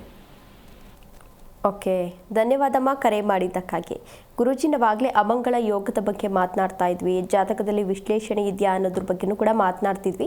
ಯಾವ ಜಾತಕದಲ್ಲಿ ಇದು ಕಂಡು ಬರುತ್ತೆ? ಜಾತಕ ಅಂತಕ್ಕಂಥದ್ದು ನಮಗೆ ಬದುಕಿನಲ್ಲಿ ಯಾಕೆಂದರೆ ಒಂದು ಕನ್ನಡಿ ಇದ್ದ ಹಾಗೆ. ಬದುಕಿನುದ್ದಕ್ಕೂ ಕೂಡ, ಯಾಕೆಂದ್ರೆ ನಾವು ಅನುದಿನವೂ ಕೂಡ ಕನ್ನಡಿ ನೋಡದೆ ನಾವು ಮನೆಯಿಂದ ಹೊರಗೆ ಬರ್ಲಿಕ್ಕೆ ಸಾಧ್ಯನೇ ಇಲ್ಲ. ಕರೆಕ್ಟ್ ಅಲ್ವಾ? ಆ ಕನ್ನಡಿ ಅಂತಕ್ಕಂಥದ್ದು ನಮ್ಮ ಅಂದವನ್ನು ಹೆಚ್ಚಿಸುತ್ತೆ, ಮತ್ತೆ ನಮ್ಮ ಬದುಕಿಗೆ ಒಂದು ಸುಭದ್ರವಾದಂಥ, ಯಾಕಂದ್ರೆ ಕಾನ್ಫಿಡೆಂಟ್ ಅಂತಕ್ಕಂಥದ್ದು ಮನುಷ್ಯನಿಗೆ ಅತ್ಯವಶ್ಯವಾದಂಥ ಅಸ್ತ್ರ. ಅವನು ಯಾವುದೋ ಒಂದು ಈಗ ಕೂದಲಿಗೆಲ್ಲೋ ಈಗ, ಯಾಕಂದ್ರೆ ವಯಸ್ಸು ಆಗ್ತಾ ನಮ್ಮ ದೇಹದ ಮೇಲೆ ನಮಗೆ ಏನು ಬರುತ್ತೆ, ಕಾಳಜಿ ಬರುತ್ತೆ. ವಯಸ್ಸಿಲ್ಲದೆ ಇದ್ದ ಚಿಕ್ಕ ಮಕ್ಕಳನ್ನ ನೋಡಿದ್ರೆ ಹೆಂಗಂದ್ರೆ ಎರಾಬೇರಿ ಇರ್ತಾರೆ. ವಯಸ್ಸಾಗ್ತಾ ಇದ್ದ ಕೂದಲಿಗೆಲ್ಲ ಬಣ್ಣ ಹಚ್ಚೋದೇನು ಅದೆಲ್ಲ ನಾವು ಮಾಡ್ತಾ ಹೋಗ್ತೀವಿ, ಯಾಕಂದ್ರೆ ಅದು ಪೋಷಣೆ ಅಂತಕ್ಕಂಥದ್ದು ಅನಿಸುತ್ತೆ. ಹಾಗೆ ಬದುಕಿನಲ್ಲಿ ಪೋಷಣೆಗೆ ಬೇಕಾಗಿರ್ತಕ್ಕಂಥ ಯೋಗ ಅಂತಕ್ಕಂಥದ್ದು ಇಲ್ಲದೆ ಇದ್ದಾಗ, ದ್ವಿತೀಯ ನಾನು ಆಗಲೇ ತಿಳಿಸಿದೆ, 2ನೇ ಅಧಿಪತಿ ಧನಾಧಿಪತಿ ಲಗ್ನಾತ್ ದ್ವಿತೀಯ ಮತ್ತು ಪಂಚಮ ಪೂರ್ವ ಪುಣ್ಯ ಸ್ಥಾನಾಧಿಪತಿಯ ಸಂಯೋಜನೆ ಇದ್ದು, ಅಥವಾ ಭಾಗ್ಯಾಧಿಪತಿ ಭಾಗ್ಯ 9ನೇ ಮನೆ ಅಧಿಪತಿಯ ಸಂಯೋಜನೆ ಇದ್ದು, ಆ ಲಾಭಾಧಿಪತಿಯ ಸಂಯೋಜನೆ, ಈ 3 ಅಧಿಪತಿಗಳ ಸಂಯೋಗ ಯಾರ ಜಾತಕದಲ್ಲಿ ನಿಷ್ಫಲವಾಗಿರುತ್ತೋ ಇವರು ಕಡಾಖಂಡಿತವಾಗಿ ದಾರಿದ್ರ್ಯವನ್ನು ಅನುಭವಿಸ್ತಾ ಇರ್ತಕ್ಕಂಥವ್ರು ಆಗ್ತಾರೆ. ಅದಕ್ಕೆ ನಾನೇನು ಹೇಳಿದೆ, ಜ್ಞಾನ ದಾರಿದ್ರ್ಯ, ಭಕ್ತಿ ದಾರಿದ್ರ್ಯ, ಮತ್ತೆ ಮುಖ್ಯವಾಗಿ ಗ್ರಹ ದಾರಿದ್ರ್ಯನೂ ಬಂದಾಗಲೂ ಕೂಡ ಭಾಗ್ಯ ದಾರಿದ್ರ್ಯ, ಅದು ಗ್ರಹ ಅಥವಾ ಭಾಗ್ಯ ಎರಡೂ ಒಂದೇ ಆಗುತ್ತೆ. ಭಾಗ್ಯ ಅಂತಕ್ಕಂಥದ್ದು ನಮ್ಮ 9ನೇ ಭಾವದಿಂದ ಲಗ್ನಾತ್ 9ಮ ಭಾವದಿಂದ ಭಾಗ್ಯವನ್ನು ನೋಡ್ತೀವಿ. ಇವನಿಗೆ ಭಾಗ್ಯೋದಯವಾಗಿದೆಯಾ ಅಂತ. ಈ ಭಾಗ್ಯೋದಯ ಇಲ್ಲ ಅಂತಕ್ಕಂಥದ್ದು, ಫಾರ್ ಎಕ್ಸಾಂಪಲ್ ಏನಪ್ಪ ಅಂದ್ರೆ, ಮನಕಾರಕನಾಗಿರ್ತಕ್ಕಂಥ ಚಂದ್ರನೊಟ್ಟಿಗೆ ಕೇತು ಕೂತ್ಕೊಂಡ ಅಂತ ಇಟ್ಕೊಳ್ಳಿ. ಇವ್ರ ಹತ್ರ ಎಷ್ಟೇ ದುಡ್ಡು ಬಂದರೂ ಕೂಡ ಅವರೇನಾದ್ರೂ ದ್ವಿತೀಯದಲ್ಲೋ ಅಥವಾ ಕಳತ್ರ ಭಾವದಲ್ಲೋ ಅಥವಾ ಈ ತರ ದುಸ್ಥಾನಗಳಲ್ಲೋ ಇದ್ದಾಗ, ಶಕ್ತಿ ಇಲ್ಲ ಅಂತಾದಾಗ ಏನಾಗುತ್ತೆ, ತುಂಬಾ ಸಂಪಾದನೆ ಇರುತ್ತೆ, ಆದ್ರೆ ಅವ್ರ ಹತ್ರ ದುಡ್ಡೇ ನಿಲ್ಲಲ್ಲ. ಯಾಕೆ ಅಂದ್ರೆ ಎಲ್ಲವನ್ನು ಕೂಡ ವ್ಯಯ ಮಾಡಿಬಿಡ್ತಾರೆ. ಈಗ ಮನುಷ್ಯನಿಗೆ ದುಸ್ಥಾನಗಳಂತ, ಈಗ ಜಾತಕಾನುಸಾರದಲ್ಲಿ ದುಸ್ಥಾನಗಳು ಅಂತ ಇರುತ್ತೆ. ಯಾವೆಲ್ಲ ದುಸ್ಥಾನಗಳು ಅತಿ ಪ್ರಖರವಾಗಿ ಮನುಷ್ಯನ ಮೇಲೆ ಪ್ರಭಾವ ಬೀರುತ್ತಂದ್ರೆ, 3ನೇ ಭಾವ ಕೆಟ್ಟಿದೆ ಅಂತ ಇಟ್ಕೊಳ್ಳೋಣ. ಅಣ್ಣ ತಮ್ಮದರ ಮಧ್ಯದಲ್ಲಿ ವೈಮನಸ್ಸುಗಳು ಸಾಕಷ್ಟು ಇರುತ್ತೆ, ಅದೇ 6ನೇ ಭಾವ ಕೆಟ್ಟಿದೆ ಅಂತ ಇಟ್ಕೊಳ್ಳಿ. 6ನೇ ಭಾವ ದುಸ್ಥಾನಕ್ಕೆ ರೋಗಗಳು ಹೆಚ್ಚಾಗುತ್ತೆ, ಸಂಪಾದನೆ ಮಾಡಿದ್ದೆಲ್ಲ ಹಾಸ್ಪಿಟಲೈಸ್ ಆಗ್ತಾ ಇರತಕ್ಕಂಥದ್ದು, ಈಗ ಮಕ್ಕಳಿಗೋ ಮನೆಯಲ್ಲೋ ಹೀಗೆ ಸರ್ವ ವಿಧದಲ್ಲೂ ಕೂಡ ಅವರ ಸಂಪಾದನೆ ವ್ಯಯ ಆಗ್ತಾನೆ ಇರುತ್ತೆ. 12ನೇ ಅಧಿಪತಿ ಮತ್ತೆ 2ನೇ ಅಧಿಪತಿಗಳೇನಾದ್ರೂ ಭಾವಾಧಿಪತಿಗಳೇನಾದ್ರೂ ಸಂಯೋಗ ಬಂತು ಅಂತ ಇಟ್ಕೊಳ್ಳಿ, ಸಂಪೂರ್ಣವಾಗಿ ನಿರ್ನಾಮ, ನಾಶ ಆಗುತ್ತೆ. ನಿರ್ನಾಮ ಅಂದ್ರೆ ಏನು ಇರೋದಿಲ್ಲ ಅವ್ರ ಹತ್ರ. ಪಾಪ ಎಷ್ಟೇ ಪ್ರಯತ್ನ ಆದ್ರೆ ಮನಸ್ಸು ತುಂಬಾ ಒಳ್ಳೆ ಮನಸ್ಸಿರುತ್ತೆ, 4 ಜನಕ್ಕೆ ಉಪಕಾರ ಮಾಡ್ಬೇಕಂತಕ್ಕಂಥ ಎಲ್ಲ ಆಲೋಚನೆಗಳಿರುತ್ತೆ. ಪಾಪ 100 ರೂಪಾಯಿ ಕೆಲವರು ನಾವು ನೋಡ್ತೀವಿ, ಅವರು ಈಗ ಕೆಲವರು ಎಲ್ಲೋ ಒಂದು ರಸ್ತೆಯೆಲ್ಲ ಊಟ ಇಟ್ಕೊಂಡಿರ್ತಾರೆ, ಯಾರೋ ಒಬ್ರು ಹೋಗಿ ಊಟ ಕೇಳಿದಾಗ 4 ಜನಕ್ಕೆ ಊಟ ಫ್ರೀಯಾಗಿ ಕೊಟ್ಬಿಡ್ತಾರೆ. ಆ ಥರ ಭಾವನೆ ಇರುತ್ತೆ, ಆದ್ರೆ ಅವ್ರ ಬದುಕಿನಲ್ಲೇ ಆ ಭಾವನೆ ಅವರಿಗೆ ಅನುಕೂಲಕರವಾದಂಥ ವಾತಾವರಣ ಕೊಡದೇ ಇರತಕ್ಕಂಥದ್ದಾಗುತ್ತೆ. ಅದಕ್ಕೆ ಭಕ್ತಿ ದಾರಿದ್ರ್ಯ ಅಂತ ಕರಿತೀವಿ. ಭಕ್ತಿ ಅಂದ್ರೆ ಏನು? ಶ್ರದ್ಧೆ ಇದೆ, ಭಕ್ತಿ ಇದೆ, ಬಟ್ ನಮಗದು ಫಲಿಸ್ತಾ ಇಲ್ಲ. ಯಾಕಂದ್ರೆ ಬೆಳೆಯೆಲ್ಲ ಬೆಳೆಸ್ತಾರೆ ಪಾಪ, ಕಷ್ಟಪಟ್ಟು ರೈತರು ದುಡಿದು, ಯಾಕಂದ್ರೆ ಹಗಲು ರಾತ್ರಿ ನೀರು ಹಾಕಿ, ಯಾಕಂದ್ರೆ ಒಬ್ಬ ರೈತನ ಕಷ್ಟ, ಯಾಕಂದ್ರೆ ನಾನು ರೈತನಾದ್ರಿಂದ ರೈತನ ಬಗ್ಗೆ ನನಗೆ ಗೊತ್ತಿದೆ. ಆ ರೈತರು ಎಷ್ಟೆಲ್ಲ ಕಷ್ಟಪಡ್ತಾರೆ, ಅವ್ರಿಗೆ ಸಿಗೋದು ಎಷ್ಟು ಸಿಗುತ್ತೆ ಪಾಪ. ಇಲ್ಲಿ ದಲ್ಲಾಳಿಗಳು ಅದಕ್ಕಿಂತ 20 ಪಟ್ಟು ಜಾಸ್ತಿ ತಿಂತಾ ಇರ್ತಾರೆ, ಆದ್ರೆ ರೈತರಿಗೆ ಸಿಗೋದೆಷ್ಟು? ಅತಿ ಕಡಿಮೆ ಅಮೌಂಟು. ಪಾಪ ಆ ಬದುಕಿನಲ್ಲಿ ಇವತ್ತಿನ ಕಾಲಮಾನದಲ್ಲಿ ಅದರಲ್ಲೂ ಕೂಡ, ಯಾಕಂದ್ರೆ ಈ ಎಲ್ಲ ಔಷಧಿಯುಕ್ತವಾಗಿ ಬಂದ್ಬಿಟ್ಟಿರೋದ್ರಿಂದ ಔಷಧಿ ಹೊಡಿದೇ ಇದ್ರೆ ಯಾವ ಬೆಳೆನೂ ಬರೋದೇ ಇಲ್ಲ ಅವ್ರಿಗೆ. ಆ ತರ ಸಂದರ್ಭದಲ್ಲಿ ಮನುಷ್ಯನು ಕೂಡ ಕೃಷಿ ಮಾಡ್ತಾನೆ ಇರ್ತಾನೆ, ಅವನ ಬದುಕಿಗೋಸ್ಕರ ನಿರಂತರವಾಗಿ ಅವನು ಹೋರಾಟ ಮಾಡ್ತಾನೆ ಇರ್ತಾನೆ. ಬಟ್ ಅವನ ಬದುಕಿನಲ್ಲಿ ಸಫಲತೆ ಕಾಣದೇ ಇರತಕ್ಕಂಥದ್ದಕ್ಕೆ 2ನೇ ಮತ್ತೆ ಒಂದು ಭಾಗ್ಯ ಮತ್ತು ಲಾಭ, 2ನೇ ಅಧಿಪತಿ 9ನೇ ಅಧಿಪತಿ 11ನೇ ಅಧಿಪತಿ ಬರ್ಬೇಕಲ್ವ. ಭಾಗ್ಯ ವೃದ್ಧಿ, ಬೆಳೆ ಬಂದ್ರೆ ತಾನೇ ಲಾಭ ಬರುತ್ತೆ. ಬೆಳೆನೇ ಬರ್ದಿದ್ರೆ ಇವನು ಹಾಕಿದ ಫಸಲೆಲ್ಲ, ಇವನು ಹಾಕಿದ ಶ್ರಮ ಎಲ್ಲ ಅಲ್ಲಿ ನೀರಲ್ಲಿ ಹೋಮ ಮಾಡಿ ಹೋಗ್ತಾ ಇದ್ದಾಗ ಮತ್ತೆ ಇವನಿಗೆ ಹೇಗೆ ಬರುತ್ತೆ? ಹಾಗಾಗಿ ಇದಕ್ಕೆ ಮೂಲ ಕಾರಣನೂ ಕೂಡ ಏನಪ್ಪಾ ಅಂದ್ರೆ ಜಾತಕದಲ್ಲೂ ಇರುತ್ತೆ, ಶಾಪಗಳು ಕೂಡ ಇರುತ್ತೆ. ಆ ಕುಟುಂಬಕ್ಕೆ ಒಟ್ಟು ಶಾಪ ಇದೆ ಅಂತ ಇಟ್ಕೊಳ್ಳಿ. ನಾನು ಆಗ್ಲೇ ಪ್ರಾರಂಭದಲ್ಲಿ ತಿಳಿಸಿದಾಗೆ, ಒಬ್ಬ ಮಗು ಆ ಕುಟುಂಬದಲ್ಲಿ ಜನಿಸಿದಾಗ ಅವರ ಭಾಗ್ಯೋದಯವಾಗುತ್ತೆ. ಆ ಭಾಗ್ಯೋದಯ ಅಂತಕ್ಕಂಥದ್ದು ಅವನು ಆ ಮನೆಯ ದಾರಿದ್ರ್ಯತೆಯನ್ನು ಅಳಿಸ್ಬೇಕು ಅಂತ ದೇವರ ಹತ್ರ ಪ್ರಾರ್ಥನೆ ಮಾಡ್ಕೊಂಡು ಆ ಕುಟುಂಬದಲ್ಲಿ ಹುಟ್ಟಿರ್ತಾನೆ. ಇವರು ಇರ್ತಕ್ಕಂಥ ಈ ದೋಷಾದಿಗಳಿದ್ದಾಗ ಏನ್ ಮಾಡ್ತಾರೆ, ಅವನ ಎಲ್ಲ ಯೋಗಗಳು ಕೂಡ ನಿಷ್ಫಲ ಆಗ್ತಾ ಇರ್ತಕ್ಕಂಥದ್ದಾಗುತ್ತೆ. ಓಕೆ, ಗುರುಜಿ ಒಬ್ರು ಕಾಲರ್ ಇದ್ದಾರೆ, ಮಾತನಾಡ್ತಾ ಹೋಗೋಣ. ಹಲೋ, ನಮಸ್ತೆ ಸರ್. ನಮಸ್ತೆ ಮೇಡಮ್. ಎಲ್ಲಿಂದ ಕರೆ ಮಾಡಿದ್ದೀರಾ? ಹರಪಳ್ಳಿ ತಾಲೂಕ್ ಬಾಗಳಿ ಅಂತ. ಎಲ್ಲಿಂದ? ಹರಪಳ್ಳಿ ತಾಲೂಕ್ ಬಾಗಳಿ. ಬಾಗ್ಡಿ. ಓಕೆ. 30 ಸಂಖ್ಯೆ ಹೇಳ್ಬೋದಾ? 28. 28. ಓಕೆ, ಗುರೂಜಿ ಇದ್ದಾರೆ, ಮಾತನಾಡಿ ಸರ್. ಯುವರಾಜ್ ಅಂತ ಗುರೂಜಿ. ನಮಸ್ಕಾರ, ಹೇಗಿದ್ದೀರಾ? ಎಲ್ಲ ನಿಮ್ಮ ಆಶೀರ್ವಾದ ಗುರುಜಿ. ತಾಯಿ ಒಳ್ಳೇದು ಮಾಡಲಿ. ಏನು ನಿಮ್ಮ ಪ್ರಶ್ನೆ ಏನಿದೆ? ಮಗಂದು ಆಗಿದೆ. ಏನು ಮಾಡ್ತಾ ಇದ್ದೀರಾ ಮಗ? BE ಮಾಡಿದ್ದ, ಕಂಪ್ಯೂಟರ್ ಐತಿ. ಅವನು ನೌಕರಿ ಸಿಗ್ತಾ ಇಲ್ಲ. ನೌಕರಿ ಕಾಶಿ ಕಂಪನಿ ಹೋಗ್ತಾ ಇದ್ದಾನೆ. ಒಂದ್ ತಿಂಗಳು 6 ತಿಂಗಳು ಮಾಡಂತಾರೆ, ಒಂದ್ ತಿಂಗಳು ಮಾಡ್ತಾನೆ, ಸರಿ ಹೊಲ್ತಾ ಇಲ್ಲ. ಯಾಕೆ ಕಾರಣ ಅಂದರೆ, ಒಬ್ಬ ನಾವು ಸಹಜವಾಗಿ ನಮ್ಮ ಮಕ್ಕಳ ಮನಸ್ಥಿತಿಯನ್ನು ಅರ್ಥ ಮಾಡ್ಕೊಳ್ಬೇಕಾಗುತ್ತೆ. ಈಗಿದ್ದ ಮನಸ್ಥಿತಿಯನ್ನು ಸ್ವಲ್ಪದಕ್ಕೆ ಬದಲಾಗ್ತಾ ಇರ್ತಕ್ಕ. ಯಾಕೆಂದರೆ ಇವತ್ತಿನ ಯುವ ಪೀಳಿಗೆಯಲ್ಲಿ ಇರ್ತಕ್ಕಂಥ ತೊಂದರೆ ಏನಪ್ಪ ಅಂದರೆ, ಯಾವುದನ್ನು ಕೂಡ ನಿರಂತರವಾಗಿ ಒಂದು ಆಲೋಚನಾರಹಿತವಾದಂಥ, ಒಂದು ಆಲೋಚನೆಯುಕ್ತವಾದಂಥ ಕೆಲಸ ಕಾರ್ಯಗಳನ್ನು ಮಾಡಲ್ಲ. ಯಾಕೆಂದರೆ ಇಲ್ಲಿ ಜಾತಕದಲ್ಲೂ ಕೂಡ ಆ ಸಮಸ್ಯೆಗಳಿರ್ತಕ್ಕಂಥದ್ದು, ಮನಕಾರಕನಾಗಿರ್ತಕ್ಕಂಥ ಚಂದ್ರನ ಪರಿವರ್ತನೆ ಹೇಗಾಗುತ್ತೋ ಹಾಗೆ ಮನಸ್ಸಿನ ಮೇಲೆ ಪ್ರಭಾವ ಬೀರ್ತಕ್ಕಂಥ ವ್ಯಕ್ತಿಗಳು ಕೂಡ ಅದಲು ಬದಲು ಮಾಡ್ತಾನೇ ಇರ್ತಾರೆ. ಅಲ್ಲಿ ಚೆನ್ನಾಗಿಲ್ಲ, ಇಲ್ಲೇನೋ, ಯಾಕಂದರೆ ಅಲ್ಲಿ ಸಣ್ಣ ಸಣ್ಣ ವಿಚಾರ. ಯಾಕಂದರೆ ಬದುಕಿನುದ್ದಕ್ಕೂ ಕೂಡ ನಿರಂತರವಾಗಿ ನಮ್ಮೊಟ್ಟಿಗೆ ಏನೆಲ್ಲ ಕಷ್ಟಗಳಿದೆ ಅಂತಕ್ಕಂಥದ್ದು ನಮ್ಗೆ ಅರಿವಿದ್ದಾಗಲೂ ಕೂಡ ನಾವು ಅದರೊಟ್ಟಿಗೆ ಹೋರಾಟವನ್ನು ಮಾಡ್ತಾ ಇರ್ತಕ್ಕಂಥವ್ರು ಆಗ್ತೀವಿ. ಹಾಗೆ ಆ ಹೋರಾಟ ಅಂತಕ್ಕಂಥದ್ದು ನಿರಂತರವಾಗಿ ಬದುಕಿನಲ್ಲಿ ಇರಬೇಕಾದದ್ದು ನಮ್ಮ ಮೂಲ ಮನಸ್ಸಿನ ಪ್ರಭಾವ. ಹಾಗಾಗಿ ನಿಮ್ಮ ಮಗನಿಗೊಂದು ಕೆಲಸ ಮಾಡಿ, ಪ್ರತಿ ಮಂಗಳವಾರ ಶನಿವಾರ ಈ 2 ದಿನಗಳ ಕಾಲ ಯಾವುದಾದ್ರೂ ಈಶ್ವರನ ಸನ್ನಿಧಾನದಲ್ಲಿ, ವಿಶೇಷವಾಗಿ ನಿಮ್ಮ ಮಗನ ಹೆಸರಲ್ಲಿ, ಈಶ್ವರನ ಸನ್ನಿಧಾನದಲ್ಲಿ ನಿಮ್ಮ ಮಗನ ಹೆಸರಲ್ಲಿ ಬಿಲ್ವಾರ್ಚನೆ ಅಥವಾ ತುಂಬೆ ಹೂವು ಗೊತ್ತಾ? ಹಲೋ. ತುಂಬೆ ಹೂವು ನೋಡಿದ್ದೀರಾ? ನಿಮ್ಮ ಮಗನ ಏನಂದರೆ ಹಿಂದಿನ ದಿವಸ ಸೋಮವಾರ ಮತ್ತು ಶುಕ್ರವಾರ 2 ದಿವಸ ಮನೆಗೆ ತಗೊಂಡೋಗಿ ಹೂವನ್ನು ಇಟ್ಟು, ಅಂದರೆ ನಿಮ್ಮ ಮಗನ ರೂಮಲ್ಲಿ ನಿಮ್ಮ ಮಗ ಎಲ್ಲಿ ಮಲಗ್ತಾನೋ ಅಲ್ಲಿ ಪ್ರಾರ್ಥನೆ ಮಾಡಿ ರಾತ್ರಿ ಇಟ್ಟು ಬೆಳಗ್ಗೆ ಶಿವನ ಸನ್ನಿಧಾನದಲ್ಲಿ ಮಂಗಳವಾರ ಮತ್ತು ಶನಿವಾರ ತಗೊಂಡೋಗಿ ನಿಮ್ಮ ಮಗನ ಹೆಸರಲ್ಲಿ ಶಿವಾರ್ಚನೆಯನ್ನು ಮಾಡಿಸಿ. ಈ ತುಂಬೆ ಹೂವು ಮತ್ತು ಬಿಲ್ವ ಪತ್ರೆಯಿಂದ ಖಂಡಿತ ನಿಮಗೆ 21 ಈ ವಾರಗಳು ನೀವು ಸಂಪನ್ನ ಆದ ಕೂಡಲೇ ನಿಮಗೆ ಕೆಲಸ ಸಿಗುವಂಥ ಎಲ್ಲ ಯೋಗ ಇರ್ತಕ್ಕಂಥದ್ದಾಗುತ್ತೆ. ಒಳ್ಳೆಯದಾಗಲಿ. ಹಲೋ. ಏನಂದ್ರಿ? ಬೆಂಗಳೂರಲ್ಲಿ ನೀವು ಮಾಡಿ, ಮನೇಲಿ ಮಾಡ್ಬೋದಾ? ನೀವು ಮಾಡಿ. ತಂದೆ ತಾಯಿಗೆ ಎಲ್ಲ ಕೂಡ ಆ ಯೋಗ ಇರ್ತಕ್ಕಂಥದ್ದಾಗುತ್ತೆ. ನೀವು ಮಾಡಿ, ನಿಮ್ಮ ಮಗನ ಹೆಸರಲ್ಲಿ ನೀವು ಮಾಡಿಸಿ. ಆಯ್ತು ಗುರುಜಿ. ಒಳ್ಳೆಯದಾಗಲಿ. ಓಕೆ, ಧನ್ಯವಾದ ಸರ್ ಕರೆ ಮಾಡಿದ್ದಕ್ಕಾಗಿ. ಈಗ ಮತ್ತೊಬ್ರು ಕಾಲರ್ ರೆಡಿ ಇದ್ದಾರೆ, ನವೀನ್ ಕುಮಾರ್ ಅಂತ. ನಮಸ್ತೆ ಸರ್. ಹಲೋ ಸರ್, ಎಲ್ಲಿಂದ ಕರೆ ಮಾಡಿದ್ದೀರಾ? ಮೇಡಮ್ ಅವರೇ, ದೊಡ್ಡಬಳ್ಳಾಪುರದಿಂದ. ಓಕೆ, 30 ಒಂದು ಸಂಖ್ಯೆ ಹೇಳ್ಬೋದಾ? ಮೇಡಮ್ 8. ಗುರೂಜಿ ಇದ್ದಾರೆ, ಮಾತನಾಡಿ ಸರ್. ನಮಸ್ಕಾರ, ಹೇಗಿದ್ದೀರಾ? ನಮಸ್ಕಾರ ಗುರುಜಿ, ಚೆನ್ನಾಗಿದ್ದೀರಾ? ಏನಿದೆ ನಿಮ್ಮ ಪ್ರಶ್ನೆ? ಗುರುಜಿ, ನಂದು ಸ್ವಲ್ಪ ಬಿಸ್ನೆಸ್ ಸ್ವಲ್ಪ ಪ್ರಾಬ್ಲಮ್ ಆಗಿದೆ. ಅದೇ ಪ್ರಾಬ್ಲಮ್ ಆಗಿದೆ. ಏನು ಬಿಸ್ನೆಸ್ ಮಾಡ್ತೀರಾ?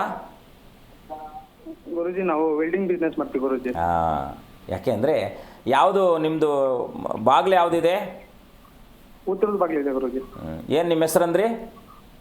ನವೀನ್ ಕುಮಾರ್ ಗುರುಜಿ. ನೋಡ್ರಿ, ಯಾಕಾಗುತ್ತೆ ಅಂದರೆ ಅಲ್ಲಿ ಏನೋ ಆ ಸನ್ನಿಧಾನದಲ್ಲೇ ಸಮಸ್ಯೆ ಅಂತಕ್ಕಂಥದ್ದು ತೋರಿಸ್ತಾ ಇದೆ. ನೀವೇನು ಬಿಸ್ನೆಸ್ಗೆ ಏನು ಒಂದು ಜಾಗವನ್ನು ಇಟ್ಕೊಂಡಿದ್ದೀರೋ, ಎಷ್ಟು ವರ್ಷಗಳಿಂದ ಇದ್ದೀರಾ ಅಲ್ಲಿ? ಗುರುಜಿ, ನಾವು ಹುಡ್ದಾಗಿಂದ ಎಲ್ಲ ಇದೆ ಗುರುಜಿ. ಕರೆಕ್ಟ್, ಮುಂಚೆ ಎಲ್ಲ ಚೆನ್ನಾಗಿತ್ತು, ಈಗ ತಾನೇ ಅದು ಸಮಸ್ಯೆ ಬರ್ತಾ ಇದೆ. ಹೌದು ಗುರುಜಿ. ಯಾಕೆ ಅಂದರೆ ಒಂದು ಮುಳ್ಳು ನಮಗೆ ಚುಚ್ಚಬೇಕಾದ್ರೆ ಅದು ತನ್ನ ಮೌಢ್ಯತನ, ಅಂದರೆ ತನ್ನ ಬಲವನ್ನು ಹೆಚ್ಚಿಸಿಕೊಳ್ಬೇಕು ಅಲ್ವಾ? ಒಂದು ಸಣ್ಣ ಮುಳ್ಳು ನಮಗೆ ಚುಚ್ಚಲಿಕ್ಕೆ ಸಾಧ್ಯನೇ ಇಲ್ಲ. ಯಾವಾಗ ಮುಳ್ಳು ಬಲಯುತವಾಗುತ್ತೋ ಆವಾಗ ನಮಗೆ ಅದು ಚುಚ್ಚುತ್ತೆ. ಹಾಗಾಗಿ ಆ ಒಂದು ಸನ್ನಿಧಾನದಲ್ಲಿ ನೀವು ಇರ್ತಕ್ಕಂಥ ಅಂಗಡಿಯಲ್ಲಿ ಏನೋ ಸಮಸ್ಯೆ ಅಂತಕ್ಕಂಥದ್ದು ತೋರಿಸ್ತಾ ಇದೆ. ಒಂದೊಮ್ಮೆ ನೀವೊಂದು ಕೆಲಸ ಮಾಡಿ, ಅಲ್ಲಿ ಇರ್ತಕ್ಕಂಥ ಎಲ್ಲ ವಸ್ತುಗಳನ್ನು ಹೊರಗಡೆ ತೆಗಿರಿ. ನಿಮ್ಮ ಎಲ್ಲ ವಸ್ತುಗಳನ್ನು ಹೊರಗಡೆ ತೆಗೆದು ಒಂದು 2 ನೈಟು ಖಾಲಿಯಾಗಿ ಬಿಟ್ಬಿಡಿ. ಒಂದು ದೀಪವನ್ನು ಹಚ್ಚಿಟ್ಟು ಆ ರೂಮನ್ನು, ಯಾಕಂದರೆ ಆ ವಸ್ತುಗಳಿದ್ರೆ ಏನಂದರೆ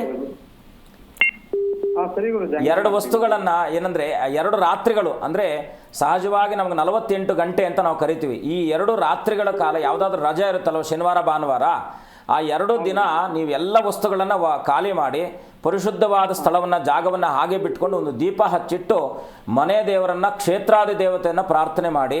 ಖಂಡಿತ ನಿಮಗೆ ಅಲ್ಲಿಂದ ಪರಿಷ್ಕಾರ ಸಿಗ್ತಕ್ಕಂಥದ್ದಾಗುತ್ತೆ. ಆ ನಂತರದಲ್ಲಿ ನಿಮ್ಮ ಎಲ್ಲ ಬಿಸ್ನೆಸ್ ಕೂಡ ಒಳ್ಳೆಯದಾಗ್ತಕ್ಕಂಥದ್ದಾಗುತ್ತೆ. ಏನಪ್ಪ ಅಂದರೆ, ಪ್ರತಿ ಗುರುವಾರ ಶಿವನ ಸನ್ನಿಧಾನದಲ್ಲಿ ಕ್ಷೀರಾಭಿಷೇಕವನ್ನು ಮಾಡಿಸಿ ಪ್ರಾರ್ಥನೆ ಮಾಡ್ಕೊಳ್ಳಿ. ಪ್ರತಿ ಗುರುವಾರ ಶಿವನ ಸನ್ನಿಧಾನದಲ್ಲಿ ಕ್ಷೀರಾಭಿಷೇಕ, ಹಾಲನ್ನು ಕೊಟ್ಟು, ನೀವೇನು ಹಾಲು ಅಭಿಷೇಕ ಮಾಡಿಸಲೇಬೇಕು ಅಂತಲ್ಲ, ಗುರುವಾರ ಶಿವನ ಸನ್ನಿಧಾನಕ್ಕೆ ಸ್ವಲ್ಪ ಹಾಲು ಕೊಡಿ, ಅನನ್ಯವಾಗಿ ಶಿವನನ್ನು ಪ್ರಾರ್ಥನೆ ಮಾಡಿ, ಖಂಡಿತ ಒಳ್ಳೆಯದಾಗುತ್ತೆ. ಓಕೆ, ಧನ್ಯವಾದ. ದ್ವೇಷ ಇಲ್ಲ ಗುರುಜಿ. ಏನಂದ್ರಿ? ಯಾವ್ದು ದ್ವೇಷ ಏನಿದೆ ಗುರುಜಿ ಅಂಗಡಿಗೆ? ಅದೇ ಸ್ಥಳ ದೋಷ ಇದೆ, ಅದಕ್ಕೆ ಹೇಳ್ತಾ ಇರೋದು ನಿಮಗೆ. ಆ ಭೂಮಿ ದೋಷ ಇರೋದ್ರಿಂದ ನಿಮ್ಗೆ ಇದು ಆ ಸಮಸ್ಯೆ ಆಗಿದೆ.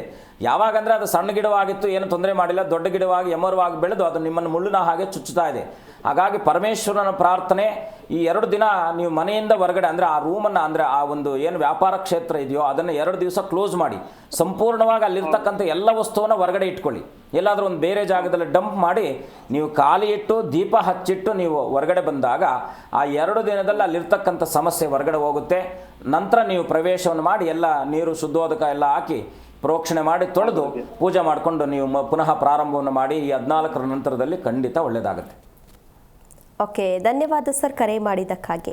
ಗುರೂಜಿ, ಅಮಂಗಳ ಯೋಗದ ಬಗ್ಗೆ ಮಾತನಾಡ್ತಾ ಇದ್ವಿ. ಈ ಅಮಂಗಳ ಯೋಗದಿಂದ ಆಚೆ ಬರಬೇಕು ಅಂತ ಅಂದರೆ ಏನು ಮಾಡಬೇಕು? ಯಾವ ಕ್ಷೇತ್ರಕ್ಕೆ ಹೋಗಬೇಕು? ಮುಖ್ಯವಾಗಿ ಅಸಾಧ್ಯ ಸಾಧಯ ಸ್ವಾಮಿನ್ ಅಸಾಧ್ಯಂ ತವ ಕಿಂ ವದ ರಾಮದೂತ ಕೃಪಾ ಸಿಂಧು ಮತ್ಕಾರ್ಯಂ ಸಾಧಯ ಪ್ರಭು ಅಂತೇಳಿ ಎಲ್ಲ ಯೋಗಗಳಿದೆ. ಯಾವ ಯೋಗವು ಜಾತಕದಲ್ಲಿ ಇಲ್ಲದೆ ಇರತಕ್ಕಂಥದ್ದಲ್ಲ. ಹಾಗಾಗಿ ಆ ಯೋಗ ಪರಿಹಾರ ಅಂದ್ರೆ ದೋಷ ಪರಿಹಾರ ಆಗ್ಬೇಕಂದ್ರೆ ಮುಖ್ಯವಾಗಿ ಆಂಜನೇಯನ ಸನ್ನಿಧಾನಕ್ಕೆ ಹೋಗ್ಬೇಕು. ಅದರಲ್ಲೂ ಕೂಡ ನಮ್ಮ ಕರ್ನಾಟಕದಲ್ಲಿ ಒಂದು ವಿಶೇಷವಾಗಿರ್ತಕ್ಕಂಥ ಕ್ಷೇತ್ರ ಇದೆ, ಶಾಂತೇಶ್ವರ, ಕಾಂತೇಶ್ವರ, ಭ್ರಾಂತೇಶ್ವರ ಅಂತ. ಶಾಂತೇಶ್ವರ, ಕ್ರಾಂತೇಶ್ವರ, ಭ್ರಾಂತೇಶ್ವರ ಅಂತಕ್ಕಂಥದ್ದು. ಈ ಆಂಜನೇಯನ ಸನ್ನಿಧಾನ ಅತಿ ಪ್ರಮುಖವಾಗಿ ಮನುಷ್ಯನ ಜನ್ಮಜಾತಕದಲ್ಲಿ, ಯಾಕಂದ್ರೆ ಕೃಷ್ಣಾಯ ವಾಸುದೇವಾಯ ನಮಾಮಿ ಹರಯೇ ಸದಾ ಮಂದಸ್ಯಾನಿಷ್ಠ ಸಂಭೂತಂ ದೋಷಜಾತಂ ನಾಶಯ ಅಂತ ಹೇಳ್ತಕ್ಕಂಥದ್ದು. ಕೃಷ್ಣನ ನಾಮಸ್ಮರಣೆ, ಆಂಜನೇಯನ ಆರಾಧನೆ, ಈ ಎರಡನ್ನ ಪ್ರಾರ್ಥನೆ ಮಾಡೋದ್ರಿಂದ ಜನ್ಮಾಂತರಗಳಿಂದ ಬಂದಿರತಕ್ಕಂಥ ಸಮಸ್ತ ವಿಧವಾದ ಪಾಪಾದಿಗಳು ಕೂಡ ಪರಿಹಾರ ಆಗ್ತಕ್ಕಂಥದ್ದಾಗುತ್ತೆ. ಹಾಗಾಗಿ ಹಂಪೆ ಹತ್ರ ಇರ್ತಕ್ಕಂಥದ್ದು ಈ ಕ್ಷೇತ್ರವನ್ನ ಕನಿಷ್ಠ ಒಂದು 6 ತಿಂಗಳಿಗೊಮ್ಮೆ ಆದ್ರೂ ಒಮ್ಮೆ ಒಂದು ದಿವಸ ಹೋಗಿ ಅಲ್ಲಿ ರಾತ್ರಿ ಕಳೆದು ಒಂದೇ ದಿವಸ ಬೆಳಗಿಂದ ಸಾಯಂಕಾಲ ಸೂರ್ಯೋದಯದಿಂದ ಸೂರ್ಯಾಸ್ತದವರೆಗೆ ಆ ಕಾಂತೇಶ್ವರ, ಭ್ರಾಂತೇಶ್ವರ, ಶಾಂತೇಶ್ವರ ಅಂತಕ್ಕಂಥ ಆಂಜನೇಯನ ಸನ್ನಿಧಾನದಲ್ಲಿ ಒಂದು ಕಡೆ ಬಿಲ್ಲುಪತ್ರೆ, ಒಂದು ಕಡೆ ತುಳಸಿ, ಒಂದು ಕಡೆ ಸಿಂಧೂರ, ಒಂದು ಕಡೆ ಬಿಲ್ಪತ್ರೆ, ಒಂದು ಕಡೆ ತುಳಸಿ, ಇನ್ನೊಂದು ಕಡೆ ಸಿಂಧೂರ, ಈ 3ರಲ್ಲಿ ಅರ್ಚನೆ ಮಾಡಿಸ್ಕೊಂಡು ಸ್ವಾಮಿಯನ್ನು ಅನನ್ಯವಾಗಿ ಪ್ರಾರ್ಥನೆ ಮಾಡಿ ಈ 3 ದೇವತೆಗಳ ಫೋಟೋವನ್ನ, ಅಂದ್ರೆ ಆ ಒಂದು ತ್ರಿಕಾಲದ ಫೋಟೋವನ್ನ ನಿಮ್ಮ ಮನೆಯಲ್ಲಿ ತಗೊಂಡು ಬಂದು, ಎಲ್ಲ ಫೋಟೋ ಇಟ್ಕೊಳ್ಳಿ. ಇವಾಗೇನು ವೈಜ್ಞಾನಿಕವಾಗಿ ತುಂಬಾ ಮುಂದುವರೆದಿದ್ದೀವಿ. ಆ ಫೋಟೋವನ್ನು ತಗೊಂಡ್ಬಂದು ಯಾವುದೇ ಸ್ಥಳದಲ್ಲಿ, ಅಂಗಡಿ, ಮನೆ, ವ್ಯಾಪಾರ, ವ್ಯವಹಾರ ಆದ ಕ್ಷೇತ್ರಗಳಲ್ಲಿ ಆ ಫೋಟೋ ಇಟ್ಟು ನಿರಂತರವಾಗಿ ದೇವರನ್ನ ಪ್ರಾರ್ಥನೆ ಮಾಡ್ತಾ ಬನ್ನಿ. ಅಸಾಧ್ಯವಾದದ್ದನ್ನು ಕೂಡ ಸಾಧ್ಯ ಮಾಡತಕ್ಕಂಥ ಶಕ್ತಿ ಆಂಜನೇಯನಿಗಿರೋದ್ರಿಂದ ಇದನ್ನ ಮಾಡಿ ಪ್ರಯತ್ನಿಸೋದ್ರಿಂದ ಖಂಡಿತ ಶುಭ ಫಲ ಸಿಗ್ತಕ್ಕಂಥದ್ದಾಗುತ್ತೆ. ಓಕೆ, ಧನ್ಯವಾದ ಗುರೂಜಿ ಕಾರ್ಯಕ್ರಮದಲ್ಲಿ ಭಾಗಿಯಾಗಿ ಅಮಂಗಳ ಯೋಗದ ಬಗ್ಗೆ ತಿಳಿಸ್ಕೊಟ್ಟಿದ್ದಕ್ಕಾಗಿ. ಶುಭಂ ಭೂಯಾತ್, ಲೋಕ ಸಮಸ್ತ ಸುಖಿನೋ ಭವಂತು. ನೋಡಿದ್ರಲ್ಲ ವೀಕ್ಷಕರೇ, ಇದಾಗಿತ್ತು ಈ ಹೊತ್ತಿನ ವಿಶೇಷ ಕಾರ್ಯಕ್ರಮ. ಇನ್ನು ಹೆಚ್ಚಿನ ವಿಶೇಷ ಕಾರ್ಯಕ್ರಮಗಳಿಗಾಗಿ ನೋಡ್ತಾ ಇರಿ ಜಿ ಕನ್ನಡ ನ್ಯೂಸ್, ಸತ್ಯವೇ ಸುದ್ದಿಯ ಜೀವಾಳ.